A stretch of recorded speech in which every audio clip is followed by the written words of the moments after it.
Bapak Ibu yang tidak saya sebut namanya, bukan saya tidak hormat, tapi karena saya tidak ingat. Mudah-mudahan kita selalu mengingat Allah Subhanahu wa taala. Di antara doa Nabi sallallahu alaihi wasallam, Allahumma barik li ummati fi bukuriha, berikan berkah pada umatku siapa yang paling awal bangun paginya. Jadi siapa yang paling awal, dialah yang paling banyak dapat keberkahan. Mudah-mudahan kita termasuk dalam golongan itu. Setelah itu kita melangkah ke masjid. Langkah pertama menghapus dosa, langkah kedua mengangkat derajat. Maka tadi kita pun sampai ke masjid, lalu kita melaksanakan idza dakhala ahadukumul masjidah, kalau kamu masuk masjid fala yajlis, jangan duduk hatta yusalli raka'ataini, sampai salat 2 rakaat, salat sunat tahiyatul masjid. Setiap kening yang kita tempelkan ke lantai-lantai masjid itu nanti akan menjadi saksi di hadapan Allah Subhanahu wa taala. Man shalla subha fi jama'atin, siapa yang salat subuh berjamaah, kana fi dhimmatillah, maka dia dalam perlindungan Allah. Insyaallah kita hari ini semua dalam lindungan Allah Subhanahu wa taala. Man shalla subha fi jama'atin, siapa yang salat subuh berjamaah, faka'annama shallal laila kullah, dia dapat pahala seperti salat sepanjang malam. Man shalla subha fi jama'atin, siapa yang salat subuh berjamaah, summa qa'ada yadhkurullah, lalu dia duduk berzikir mengingat Allah, tidak keluar masjid, hatta tatlu asy-syamsu, sampai terbit matahari. Terbit matahari ini, subuh ini di Semarang jam 5:11. Ustaz tahu dari mana? Saya nanya google.com. Tidak boleh sholat saat terbit matahari, saat tergelincir matahari, saat tenggelam matahari, karena itu disebut dengan waktu qarnai syaitan, 2 tanduk setan. Saat matahari terbit, datang setan menghampiri, nah, jadi waktu tanduk setan. Sampai qaida ramhin, setinggi tombak. Menurut ilmu astronomi, setinggi tombak itu 12 menit. Jadi 5:11 tambah 5:12 tambah 12 menit, lebih kurang 5:25, kita sudah lewat waktu terlarang, sudah boleh sholat sunat isyraq 2 rakaat. Sholat subuh berjamaah, duduk berzikir mengingat Allah sampai terbit matahari, lewatkan 12 menit, sholat sunat isyraq 2 rakaat, faka'annama kanat lahu ka ajri hajjatin wa umrah, dapat pahala seperti haji dan umrah. Jadi kita insyaallah subuh ini dapat pahala haji dan umrah. Hadisnya ada Sunan At-Tirmidzi, status hadis hadisun hasan, tidak ada ikhtilaf antar ulama tentang hadis hasan. Lalu kemudian kita laksanakannya sendiri-sendiri, tidak berjamaah. Nanti ketika Bapak Ibu sholat sunat isyraq 2 rakaat, saat semuanya sholat, disitulah pulang. Mudah-mudahan amal kita ini diridhai Allah Subhanahu. Allahu nurus samawati, cahaya langit dan bumi. Mathalu nurihi kamishkatin fiha misbah, seperti dinding yang dilobangi, lalu di lubang itu ada cahaya. Tempat meletakkan lampu zaman dulu, sebelum ada lampu gantung, maka dinding ini dilobangi, mishkat namanya, diletakkan cahaya, lampu di sana. Al-misbah fi zujajah, lampunya itu di dalam kaca.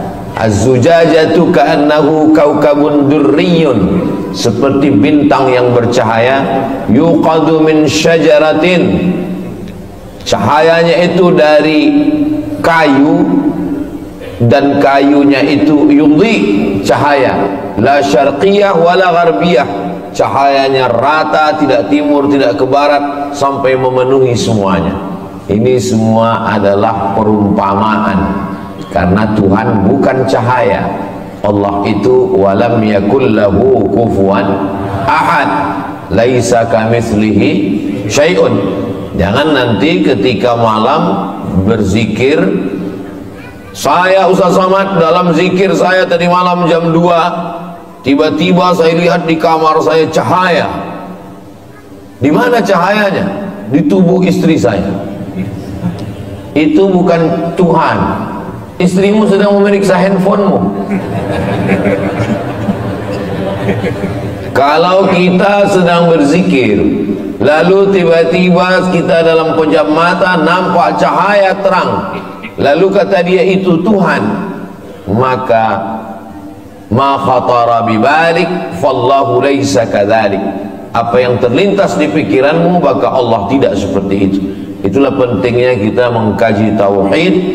Maka disusunlah oleh Imam Abul Hasan Al-Asy'ari yang disebut dengan sifat 20. Sifat 20 itu bukan batasan. Kenapa Allah dikaji dalam sifat 20? Memangnya sifat Allah itu cuma 20? 20 itu bukan sifat batasan. 20 itu adalah sifat yang disusun ulama untuk melakukan fit and proper test terhadap Tuhan. Sekarang ini yang mau jadi Tuhan itu menurut survei ada 4.000. Semuanya mau jadi Tuhan. Bagaimana cara menyeleksinya, mana yang lulus mana tidak? Yaitu sifat 20 itu. Jadi kalau ada orang mengaku melihat Tuhan, Tuhannya itu kata dia cahaya terang benderang dia lihat tadi malam, dan cahaya itu berkata, jangan sholat lagi karena kau sudah kuangkat menjadi wali. Bagaimana untuk menyatakan itu Tuhan atau tidak? Kembali pada sifat 20. Orang yang ngaji sifat 20 dengan satu sifat saja terbantahkan bahwa yang dia lihat itu bukan Tuhan. Dengan sifat apa? Wujud, qidam, baqa, kena pada pasal 4, mukhalafatuhu lil hawadis. Mukhalafatuhu lil hawadis, dia tidak sama dengan makhluk, sedangkan cahaya adalah makhluk. Maka siapapun apapun yang sama dengan makhluk, maka dia bukan Allah SWT. Itu maka masjid-masjid kalau bisa minimal buat kajiannya 3. Pertama kajian tauhid, kedua kajian fikih, ketiga kajian akhlak. Yang lain-lain itu tambahan. Dalam sepekan tauhid sifat 20. Kitab yang paling tipis matan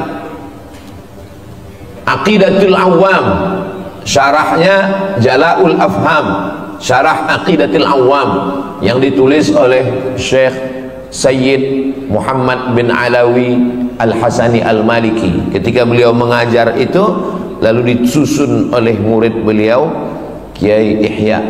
Maka kitab itu bagus sekali, dari Jawa Timur, murid Sayyid Muhammad Alawi. Kalau mau di pondok-pondok dulu kami membaca, disusun oleh Imam, kitab namanya Ad-Dasuqi ala Ummil Barahin. Al-Azhar pun mengkaji itu. Ini untuk menafikan orang. Lalu apa makna cahaya di situ? Cahaya adalah kiasan. Kenapa saya hari ini bisa membedakan ini orang, ini tiang, ini lampu, ini atap, ini dinding? Kalau ada orang mengatakan kita bisa melihat karena kita punya mata, bukan. Kita bisa melihat bukan karena kita punya mata, tapi karena ada cahaya. Siapa yang mengatakan dia bisa melihat karena punya mata, nanti malam jam 12 besok malam matikan semua lampu ini, datang kemari, buka mata lebar-lebar. Kita tidak bisa melihat apa-apa. Kita bisa melihat bukan karena mata, tapi karena kita dapat cahaya. Karena cahaya itulah yang bisa membedakan mana lampu, mana orang, mana tiang. Jadi, apa makna kiasan cahaya di situ? Artinya, ketika Allah memberikan hidayah kepada seorang hamba, maka dia seperti mendapatkan cahaya. Dengan cahaya itu dia bisa membedakan mana yang hak, mana yang batil, mana yang batil, mana yang betul, mana yang betul, mana yang batil. Sekarang hampir tidak lagi bisa orang membedakan mana betul, mana batil, mana batil, mana betul. Walaupun batil, tapi karena disuarakan setiap hari menjadi betul. Yang betul dianggap batil, yang batil dianggap betul. Saking banyaknya orang gila sekarang. Orang waras ragu dengan kewarasannya. Ada orang waras masuk ke rumah sakit jiwa, begitu ketemu di pintu satpam. Kebetulan di samping satpam itu ada orang gila. Orang gila itu pertama nanya, "Bapak sudah lama gila?" Dia bilang, "Saya waras, kamu yang gila." Sampai ke dalam, lewat di lapangan, ketemu ramai orang gila, tepuk tangan. Orang gila, orang gila. "Saya yang waras, kamu yang gila," kata orang waras. Sampai ke dalam, ketemu lagi sama orang gila, minta sebatang rokok. Dia bilang, "Orang gila punya mancis nggak?" Kalau begini lama-lama saya yang jadi ragu, siapa yang gila sebetulnya? Saking banyaknya orang gila, orang waras, ragu dengan kewarasannya. Maka kalau orang sudah punya kebenaran, kebenaran itu seperti cahaya yang datang dari Allah Subhanahu wa ta'ala, bisa membedakan antara hak dan batil. Maka Nabi Muhammad SAW itu diperumpamakan seperti cahaya. Mana Nabi Muhammad diumpamakan seperti cahaya?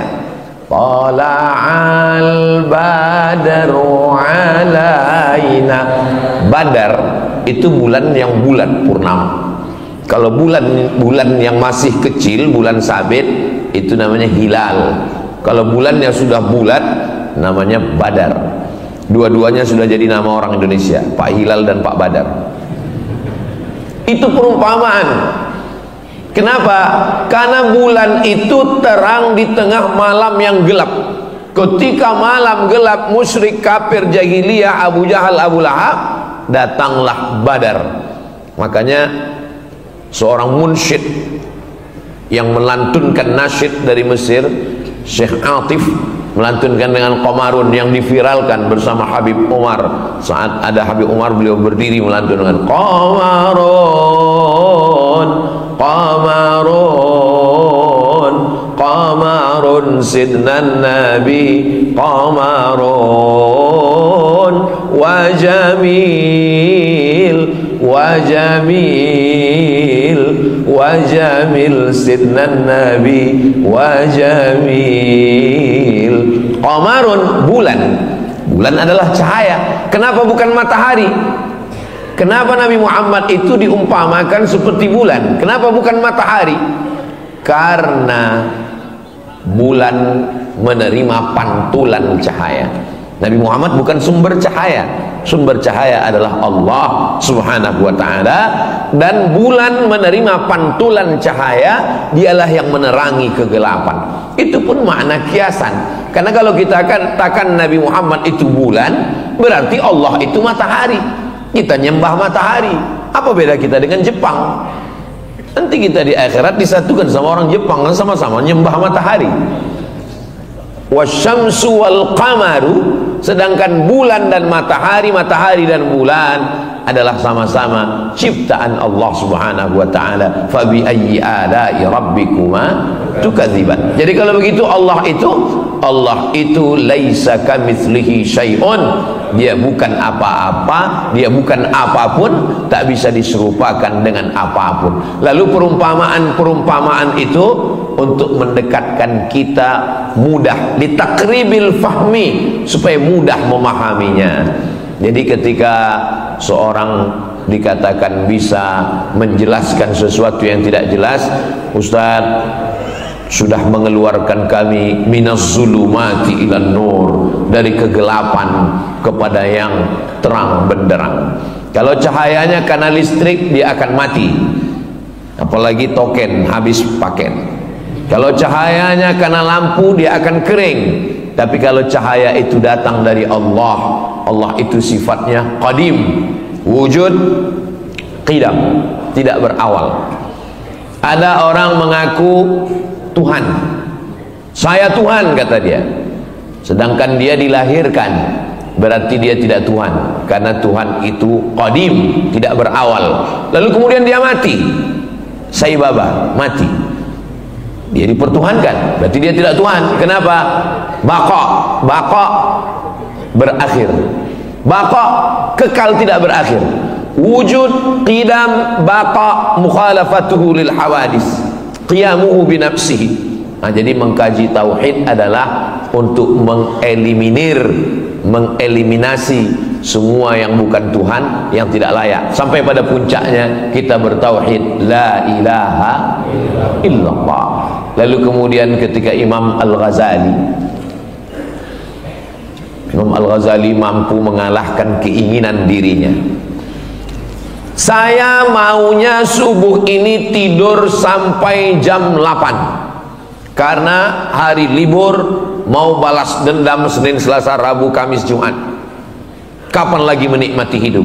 Hidup hanya sekali, tidurlah sepuas hati. Tapi Allah mau saya bangun jam 4 untuk persiapan mandi, sholat sunat wudhu, sholat sunat taubat, sholat sunat tahajud, sholat sunat hajat, sholat sunat witir, nunggu azan subuh. Kalau diperturutkan keinginan saya maunya balas dendam, tidur sampai pagi. Tapi keinginan Allah, saya mesti bangun untuk sholat subuh.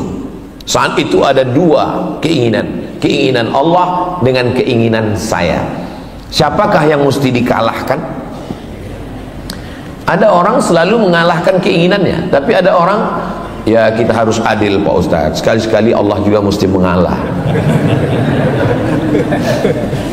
Ketika saya mengalahkan keinginan saya, yang saya ikut adalah keinginan Allah, bertemunya keinginan saya dengan keinginan Allah, bahasa Arabnya taufik. Makanya selalu diucapkan semoga kita semuanya mendapat taufik. Lalu semua orang mengatakan alhamdulillah, ibu-ibu mengatakan alhamdulillah. Ada satu ibu diam aja, ditanya sama temannya, tadi saat semua bilang semoga dapat taufik, kamu kok diam aja? Saya sudah dapat gitu. Rupanya nama suaminya Pak Taufik. Mohon maaf Pak Taufik, diantar sini. Taufik artinya mampu mengalahkan keinginan sendiri, ikut keinginan Allah dalam segala hal. Saya maunya makan banyak, Allah tidak mau makan banyak. Kamu jangan makan banyak, kata Allah. Kulu, makanlah. Washrabu, minumlah. Wala tusrifu, jangan makan banyak. Ketika saya mampu mengalahkan nafsu makan saya dengan ikut keinginan Allah, saat itu sedang mendapatkan taufik. Alhamdulillah, subuh ini sudah mendapatkan taufik. Kenapa? Saya kalahkan keinginan saya, lalu saya ikut keinginan Allah. Nanti pas makan, saya kalahkan keinginan saya ikut kemauan Allah. Alhamdulillah.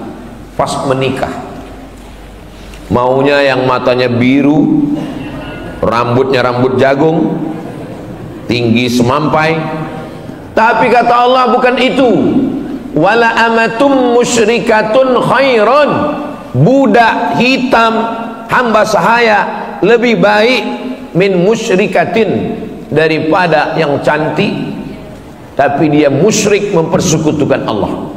Walau a'jabatskum, walaupun dia mengagumkan bagi kamu. Di saat itu saya melawan hawa nafsu saya.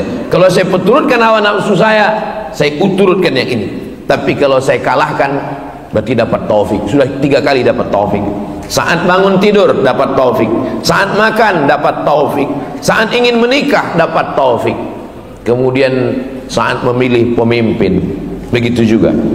Saya maunya yang ngasih saya sembako,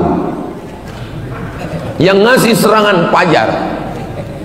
Tapi menurut Allah itu adalah la'ana Rasulullah SAW ar-rashi wal murtashi. Orang yang menyogok, yang menerima sogok, dilaknat. Laknat artinya ba'idun anir rahmah, jauh dari rahman Allah. Lalu kemudian la tattakhidul kafirin, dalam ayat lain la tattakhidul yahuda wan nasara awliya, jangan kau angkat orang-orang yang tidak mempertuhankan Allah, mempersekutukan Allah, menjadi orang yang memikul tanggung jawabmu, yang ngurus lampu jalanmu, yang mengurus APBD APBN-mu. Aulia min dunillah. Di saat itu sedang bertarung keinginan saya, apakah saya ikut keinginan Allah atau ingin ikut hawa nafsu saya. Maka dalam segala hal kita mesti menghilangkan ini. Itulah mengapa disebut kita selalu semoga mendapatkan taufik. Kenapa taufik lebih didahulukan daripada hidayah? billahi taufiq wal hidayah, wassalamualaikum. Belum penutupan. Karena kita berhenti 5:11 tambah 12 5:25 baru kita sholat sunat isyraq 2 rakaat. Kenapa taufik lebih didahulukan daripada hidayah? Kenapa tidak billahil hidayah wat taufik? Karena hidayah ada 2. Hidayah yang pertama, hidayah untuk memilih antara kafir dan Islam. Lalu kenapa kita minta hidayah? Ihdinas siratal mustaqim, ihdinas siratal mustaqim. Semoga dapat hidayah. Kita kan sudah Islam. Hidayah pertama kita sudah dapat, insyaallah, hidayah Islam. Amin. Tapi hidayah yang kedua adalah menetap dalam keislaman, kuat dalam keislaman. Itulah hidayah yang kedua. Lalu kenapa yang disebut dalam ini semoga mendapatkan taufik dan hidayah? Setelah kita mendapatkan taufik bangun jam 4, walaupun ada jam 2, jam 3. Setelah mendapatkan taufik makan tidak terlalu banyak, ikut Allah. Setelah mendapatkan taufik menikah dengan orang beriman. Setelah mendapatkan taufik memilih pemimpin yang beriman. Lalu kemudian dia istiqomah dalam itu. Itulah yang disebut dengan hidayah. Kalau tidak nanti orang bingung. Kenapa kita subuh minta hidayah? Ihdinas siratal mustaqim, ihdinas siratal mustaqim. Di Masjid At-Taufik ini 3 kali lagi minta hidayah. Allahumma hdina fi man hadait. Hidayah apa? Kita kan sudah Islam. Hidayah menetap dalam kebenaran. Doakan supaya Ustaz Somad yang ceramah ini dapat dua-duanya, taufik dan hidayah. Inilah tulusnya jamaah ini. Padahal yang saya minta kan saya. Kenapa mereka semuanya setuju amin? Karena ketika kita mendoakan saudara kita, Allah kirimkan malaikat. Apa kata Allah? Hai malaikat, mereka yang mendoakan orang lain, ucapkan amin. Lalu malaikat itu mengatakan amin walaka mithluh, kabulkan doa orang ini, engkau dapat yang sama seperti yang engkau doakan. Man qara'a surat al-kahfi, siapa yang membaca surat al-kahfi, pagi Jumat, siang Jumat, sore Jumat, petang Jumat, malam Jumat, sebelum azan maghrib hari Jumat, adha'a lahu min nur, cahaya lagi, Allah berikan dia cahaya ma bainal jumu'ataini, sampai Jumat berikutnya. Cahaya apa yang dimaksud? Apakah mukanya jadi bercahaya? Itu Ultraman. Cahaya apa yang dimaksud ini? Cahaya bisa membedakan antara yang hak dengan yang batil. Makanya siapa yang menghafal surat Al-Kahfi, membaca surat Al-Kahfi, tidak sanggup semua minimal ujung-ujungnya, maka dia selamat diantaranya dari fitnah Al-Masih Ad-Dajjal. Kenapa ada Al-Masih ujungnya Dajjal? Karena ada Al-Masih yang original, ada Al-Masih yang KW. Yang KW itu disebut dengan Al-Masih Ad-Dajjal. Ada orang jual gelas emas, bejana emas, namanya wi'a zahab, wi'a bejana, zahab emas, wi'a zahab bejana emas.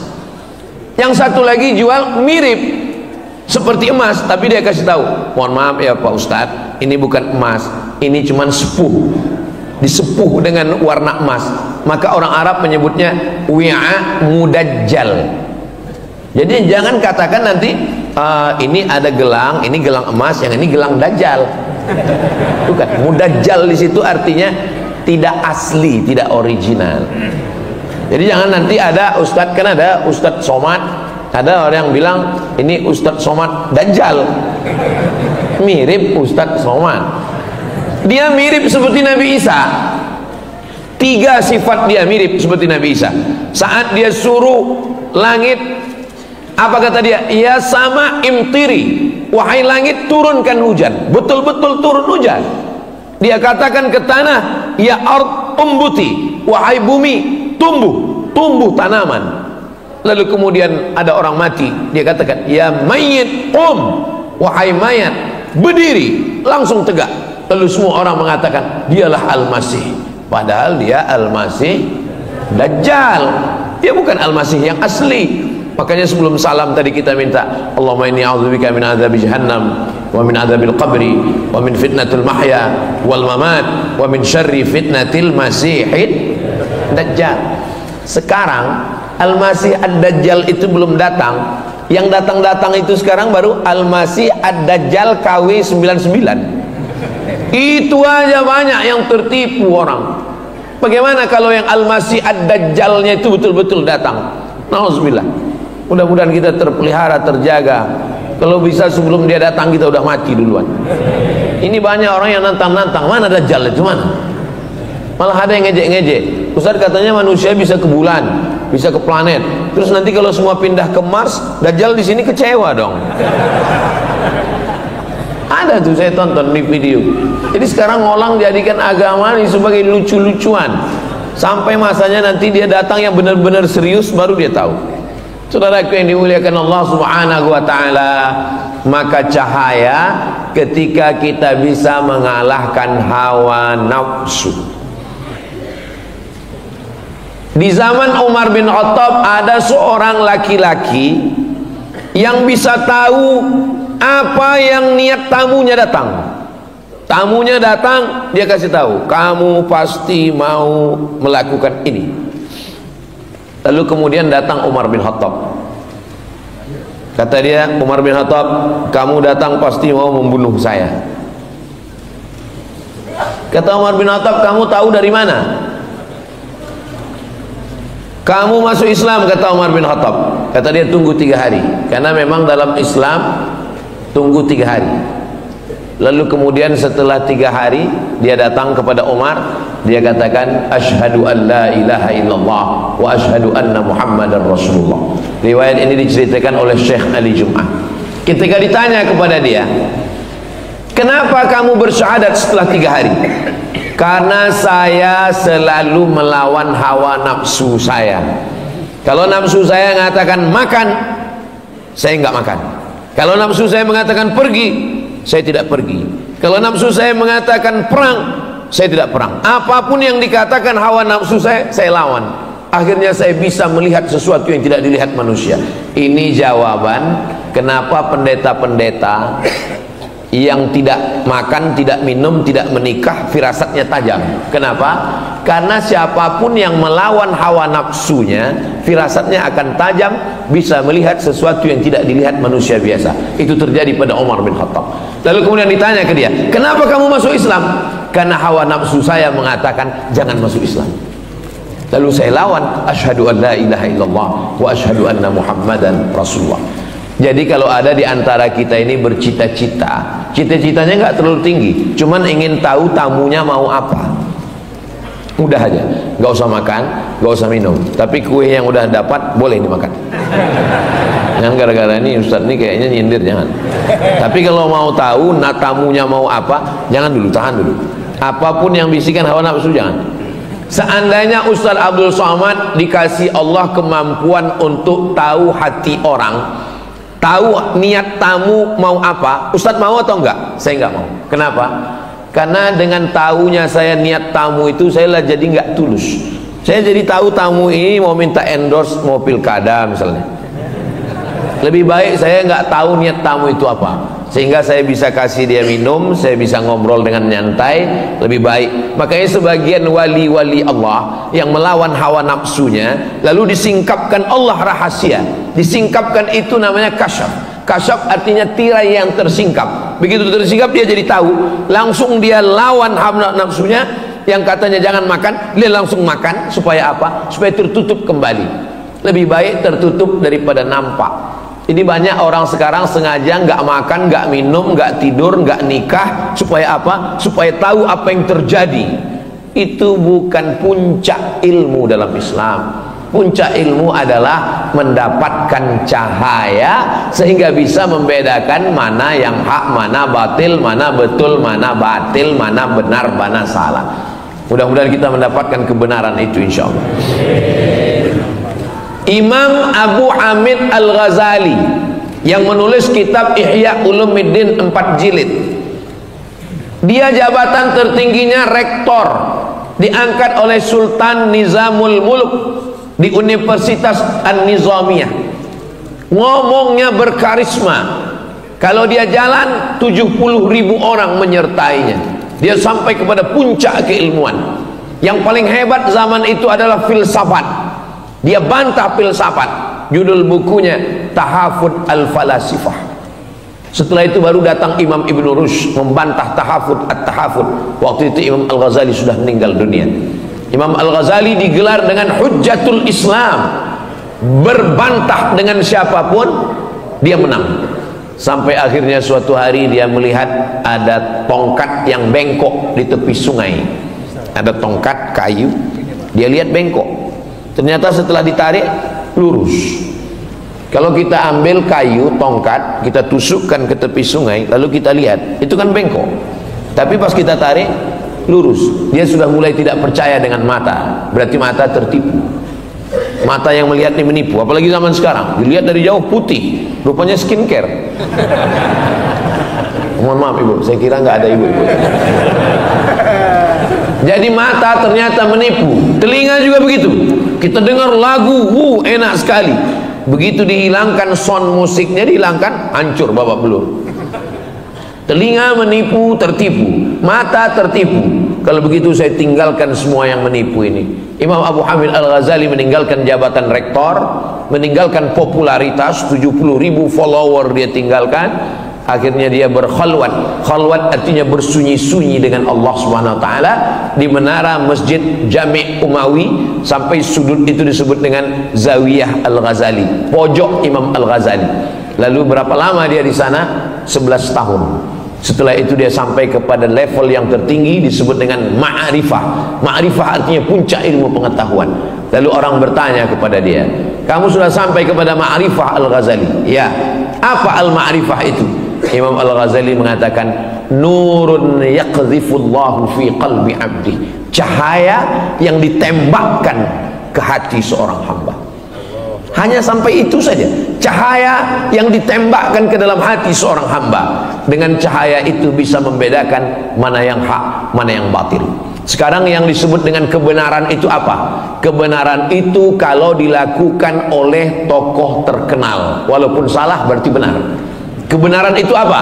Kebenaran itu kalau dilakukan semua orang, semua yang viral benar, walaupun salah. Orang tidak lagi dapat cahaya. Makanya di antara doa tahajud, Allahumma ja'al fi qalbi nura, wa fi sam'i nura, wa fi basari nura, wa an yamini nura, wa an yasari nura, wa min amami nura, wa min khalfi nura, wa min fawqi nura. Bunyi, berarti matahari sudah terbit. Setiap bunyi terbit matahari, setiap bunyi terbit matahari, setiap bunyi terbit matahari. Suatu hari dia nggak bunyi, matahari terbit, baterainya habis. Orang sudah terjebak pada hukum sesuatu terjadi sesuatu. Kalau sudah begini, padahal itu belum tentu benar. Itu hanya kebenaran yang diciptakan oleh manusia. Kalau dia bunyi berarti terbit matahari. Gimana kalau dia tidak bunyi? Matahari tetap terbit. Jangan terjebak pada hukum yang dibuat oleh manusia. Maka kita minta cahaya dari Allah. Nurun, cahaya yang ditembakkan ke dalam hati seorang hamba, sehingga dengan itu saya bisa mengetahui mana yang benar, mana yang salah. Membaca surat Al-Kahfi supaya ingin dapat cahaya, doa tahajud supaya dapat cahaya, berzikir supaya dapat cahaya. Cahaya yang dimaksud adalah cahaya kebenaran, sehingga kita bisa memilah dan memilih mana rambut, mana hijau, mana asli, mana palsu, mana Al-Masih Isa, mana Al-Masih Dajjal. Mudah-mudahan kita sampai hari ini, sampai anak cucu kita, sampai hari kiamat dapat cahaya itu, insyaallah. Nah, siapa yang sudah dapat cahaya, jaga. Dengan apa menjaganya? Dengan berjamaah. Jangan sendirian. Man syadza syadza finnar. Siapa yang sendirian masuk neraka. Alaikum bil jamaah, hendaklah kamu berjamaah. Iyyakum wal furqah, jangan sendirian. Jamaah itu ada pemimpinnya. Idza kuntum thalathatan fi safarin, kalau kamu 3 orang musafir, falyu'ammirahum ahadahum, maka angkat satu pemimpin. Saya selama 4 hari ini musafir. Jumat, Sabtu, Ahad, Senin pulang. Memang Jawa Tengah jatahnya setahun 4 hari, Sumatera Utara 4 hari, Sumatera Barat 4 hari, Kalimantan 4 hari, Sulawesi 4 hari, Brunei 4 hari, Sabah 4 hari, Sarawak 4 hari. Di luar itu saya tidak datang. Mohon maaf, beribu maaf. Saya mohon maaf kepada sedulur sederek sedoyo penjenenganipun. Kalau saya nggak datang, bukan angku, bukan sombong, karena memang sudah bagi 4 hari. Lalu banyak orang yang heran, nanya-nanya, kenapa Ustadz 4 hari ke Jawa Tengah di musim-musim pilkada ini? Saya nggak tahu waktu nyusun itu dulu kalender, karena kita nggak koordinasi dengan KPU. Nah, selama 4 hari ini siapa imamnya? Siapa pemimpin saya? Pemimpin saya adalah Ustadz Yunus. Makanya ketika ketemu dengan Habib tadi malam, Ustadz Somad nanti mau ke Solo, iya, mampir ke pondok ya. Mohon maaf Habib, saya koordinasi dulu dengan imam saya. Kenapa?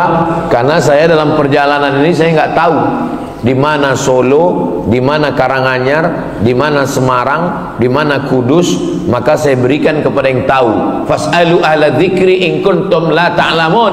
Tanya pemimpinmu kalau kamu tidak tahu. Maka angkat dia menjadi pemimpin, tunjukkan mana tempat-tempatnya. Setelah itu sami'na wa ata'na. Ju'ilal imamu liyutamma bih. Imam itu diangkat untuk diikuti, bukan untuk dilawan. Maka apapun yang dilakukan imam, ikut. Imamnya ruku, melu wae, wis. Imamnya sujud, ikut saja. Imamnya angkat tangan, ikut angkat tangan.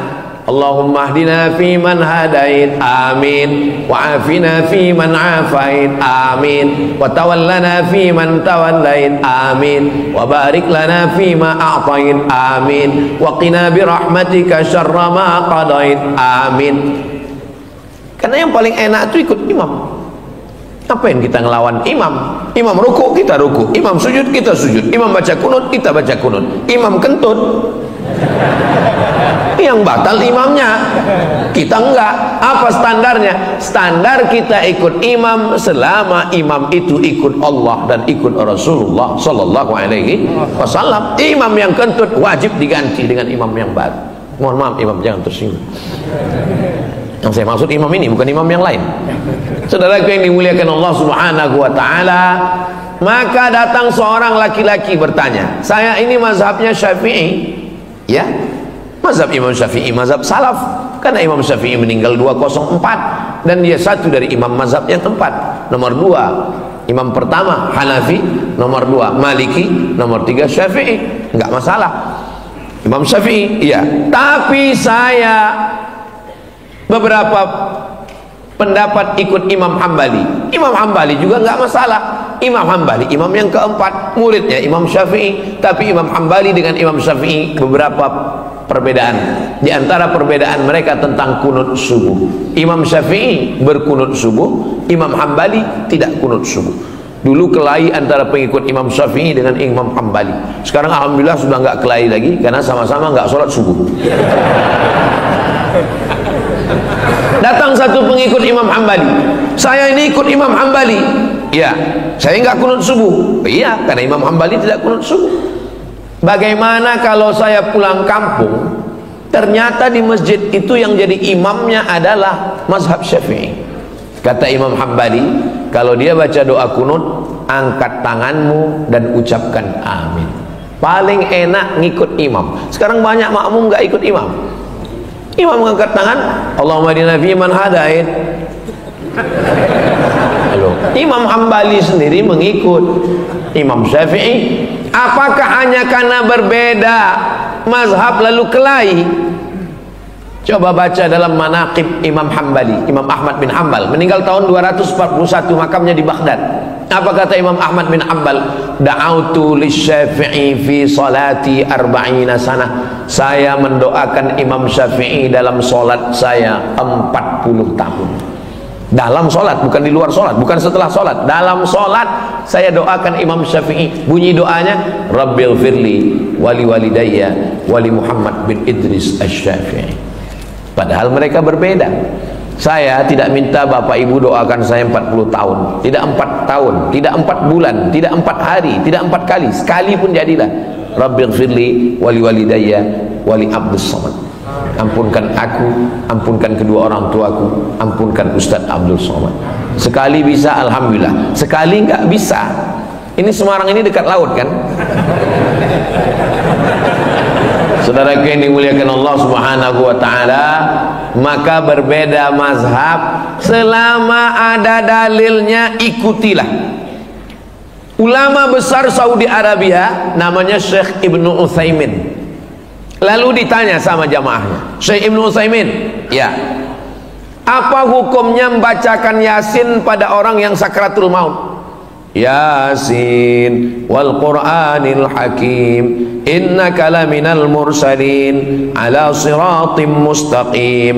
Kata Syekh Ibnu Utsaimin, ada hadis bunyinya inna likulli syai'in qalban, segala sesuatu punya hati, wa qalbul Qur'an Yasin, hatinya Al-Quran adalah Yasin. Iqra'uha ala mautakum, bacakan kepada orang yang meninggal.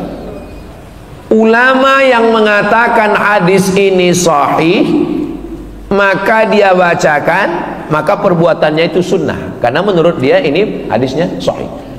Orang yang tidak mengakui hadis ini, dia mengatakan perbuatan itu bid'ah. Artinya apa? Satu perbuatan bisa sunnah menurut sebagian orang, bisa bid'ah menurut sebagian orang. Tidak sepakat orang. Jadi kalau saya ditanya, menurut Ustaz Somad, membacakan surat Yasin untuk orang meninggal itu apa? Menurut saya sunnah, karena saya mengikut ulama yang mensahihkan hadis itu. Tapi menurut teman saya itu bid'ah. Iya bid'ah menurut dia. Dia tidak bisa bid'ahkan saya. Karena kalau dia katakan Abdul Somad kau pelaku bid'ah, bid'ah berarti dolalah, dolalah berarti finnar. Itu sama artinya dia mengatakan kau Abdul Somad masuk neraka, nerakaku bukan nerakamu. Bagi engkau aku bid'ah, tapi tidak. Ada hal-hal yang kita sepakat. Kalau kita tidak sepakat dengan sesuatu, maka itu disebut dengan khilafiyah. Ini perbedaan mazhab.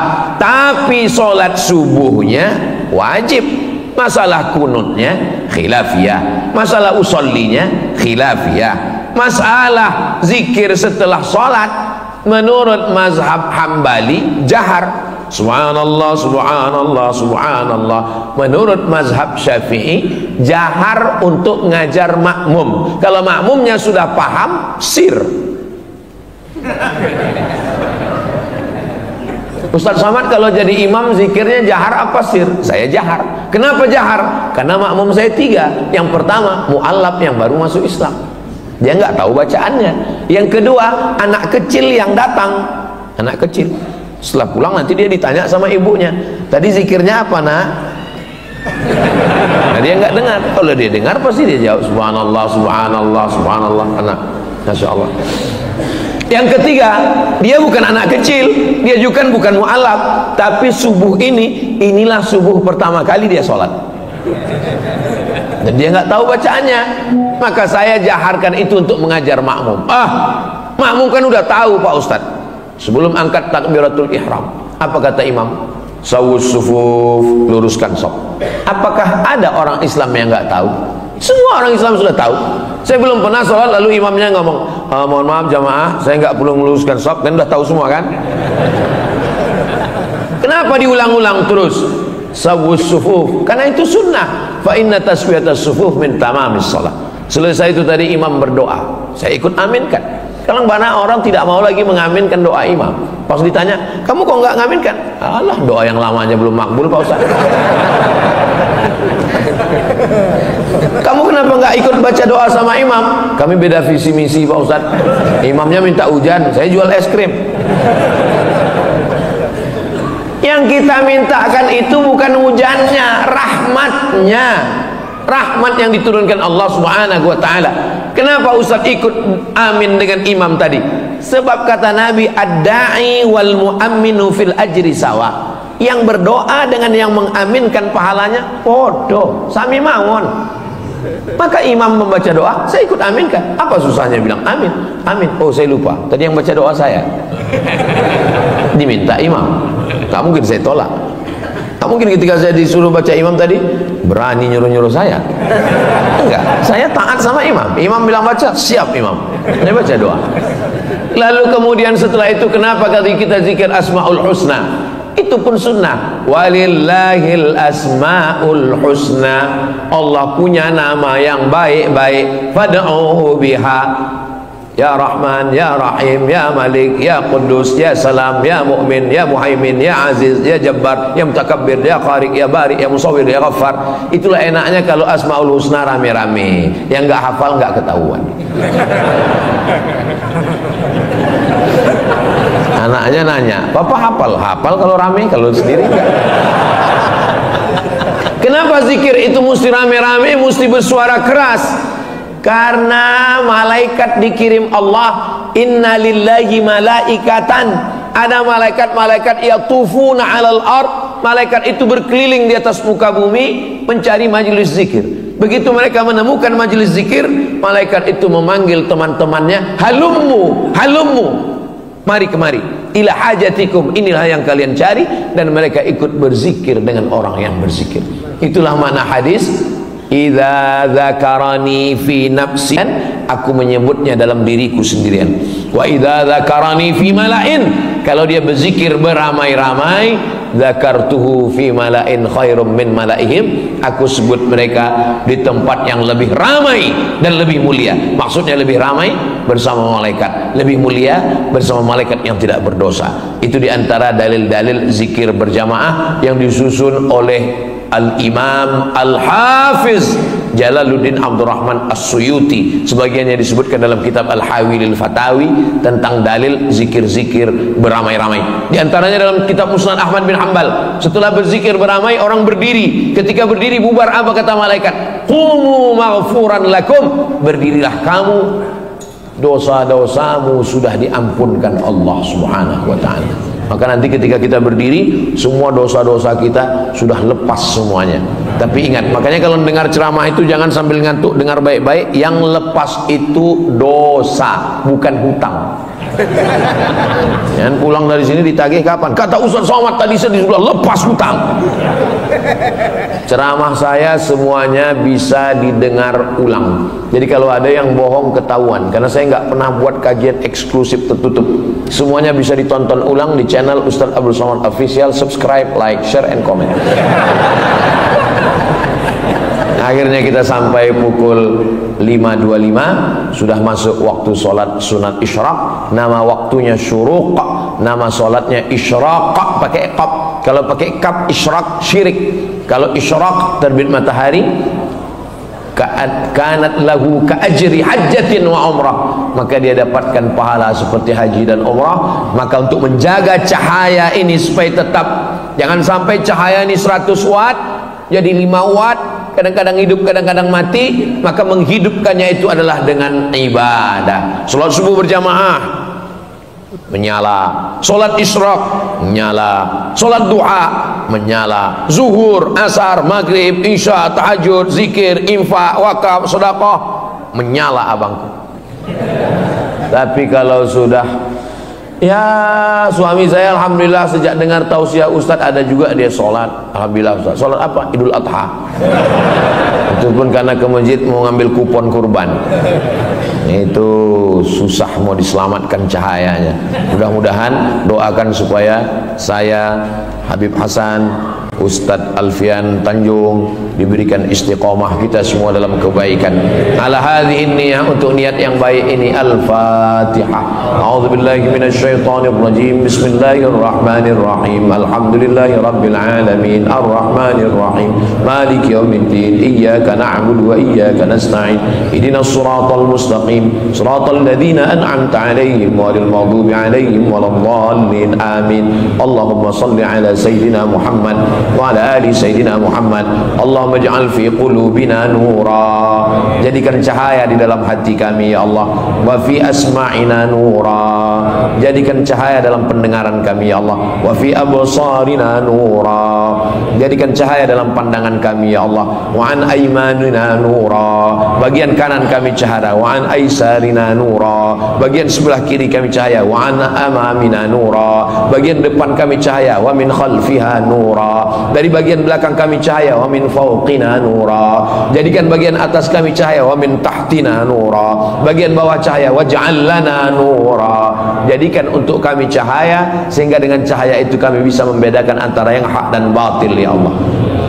Allahumma arinal haqqa haqqa warzuqna ittiba'ah, tunjukkan yang hak itu hak benar, berikan kami kekuatan untuk mengikutinya. Wa arinal batila batila, tunjukkan yang batil itu salah. Warzuqna ijtinabah, berikan kami kekuatan untuk menjauhinya ya Allah. Allahumma hdina, berikan kami hidayah. Wahdi bina, berikan saudara kami hidayah. Waj'alna sababan liman ihtada, jadikan kami menjadi sebab sampainya hidayah itu kepada saudara-saudara kami ya Allah.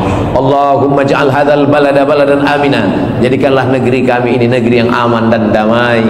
Allahumma arzuqna imaman adila, berikan kami pemimpin yang adil dan amanah. La tusallit alaina bidhunubina man la yakhafuka wa la yarhamuna, jangan hukum kami atas dosa-dosa kami lalu kau angkat orang yang tak takut padamu dan tak sayang pada kami. Allahumma dafa'na al-ghala wal waba wal fahsya wal riba wal zina wal munkar, selamatkan negeri kami, anak cucu kami dari malapetaka, narkoba, zina, LGBT, perbuatan keji dan mungkar. Allah mansur ikhwanana al-mujahidina fi Palestin, tolong saudara kami yang sedang teraniaya di Palestina. Allahumma dammir a'da'aka a'da'ad-din, hancurkan musuh-musuh kami semua Israel ya Allah. Allahumma syattid syamlahum wa farriq jam'ahum, hancurkan persatuan mereka, cerai-beraikan persatuan barisan mereka. Waj'al kaidahum fi nuhurihim, jadikan tipu muslihat mereka menuju kematian mereka ya Allah. Rabbana ighfir lana dzunubana, ampunkan dosa kami, wali abaina, ayah kami, wali ummahatina, ibu kami, wali azwajina, pasangan hidup kami, wali dzurriyyatina, anak keturunan kami, wali habaibina, para habaib kami, wali masyayikhina, guru-guru kami, wali man hadarana, semua yang hadir dalam majlis kajian subuh ini ya Allah. Rabbana atina fid dunya hasanah wa fil akhirati hasanah wa qina adzaban nar. Wa sallallahu ala sayyidina Muhammad wa ala alihi wa sahbihi wasallam, walhamdulillahi rabbil alamin. Taqabbalallahu minkum minna wa minkum taqabbal ya karim.